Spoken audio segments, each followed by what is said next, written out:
नमस्कार, आप देख रहे हैं न्यूज़ 7 हिंदी और मैं आपके साथ अन्वशिका।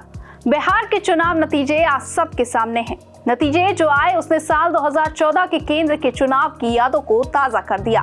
कैसे गुजरात के ढीकरे ने पूरी दुनिया को दिखाया कि एक चाय वाला भी इस देश की लोकतांत्रिक व्यवस्था का पुरौधा हो सकता है। ठीक वैसे ही बिहार के चुनाव में भी देखने को मिला। बिहार के चुनाव को मैंने जितना समझा, जितना जाना, उससे मैं इस नतीजे पर पहुंची हूं कि जब बात चुनाव की आती है तो बीजेपी का कोई सानी नहीं।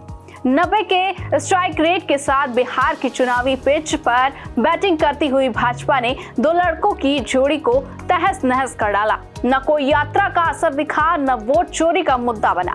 अब समझते हैं आखिर बिहार में एनडीए चुनाव जीती कैसे। दरअसल जब बिहार में विपक्ष वोट चोरी, अधिकार यात्रा, एसआईआर चिल्ला रहा था, उस वक्त बिहार में बीजेपी के कई हजार कार्यकर्ता, दर्जनों विधायक, संगठन के लोग बिहार की धूसर धरती पर धूल फेंक रहे थे।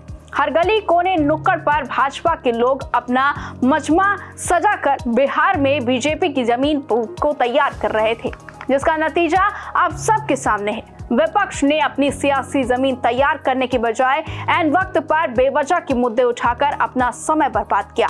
जिस वक्त राहुल गांधी और उनके रणबांकुरों को बिहार के चुनाव में पूरी शिद्दत से कूदना चाहिए था, उस वक्त पर राहुल गांधी एंड कंपनी चुनाव के मैदान से गायब दिखी। और तो और राहुल गांधी विदेश यात्रा तक पर निकल गए।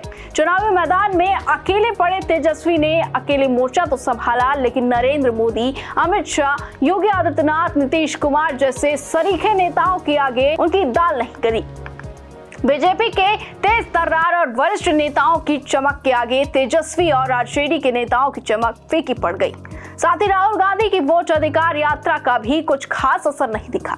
जिन इलाकों से राहुल गांधी की वोट अधिकार यात्रा गुजरी, वहां जनता ने उस यात्रा के मकसद को सिरे से नकार दिया। राज्य के पूर्वी हिस्सों में भी यात्रा का प्रदर्शन निराशाजनक रहा। जमुई में बीजेपी की श्रेयसी सिंह, मुंगेर में कुमार प्रणय, कटिहार में तारा किशोर प्रसाद और पूर्णिया में विजय कुमार खेमका की जीत ने महागठबंधन की उम्मीदों पर पानी फेर दिया। दूसरी तरफ एनडीए के खेमे में अपनी चुनावी कैंपेनिंग पर पूरा फोकस किया।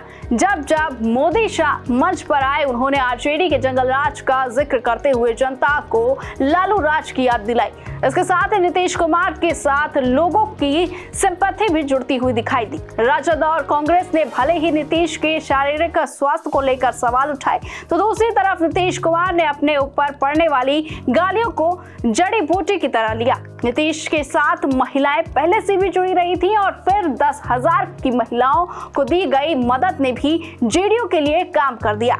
नीतीश कुमार ने एक बार फिर साबित कर दिया कि उनकी राजनीति के आगे बड़े से बड़े मठाधीश अभी भी पानी कम चाहे हैं। खैर, इस खबर में बस इतना ही। तमाम खबरों के लिए देखते रहिए न्यूज़ 7 हिंदी।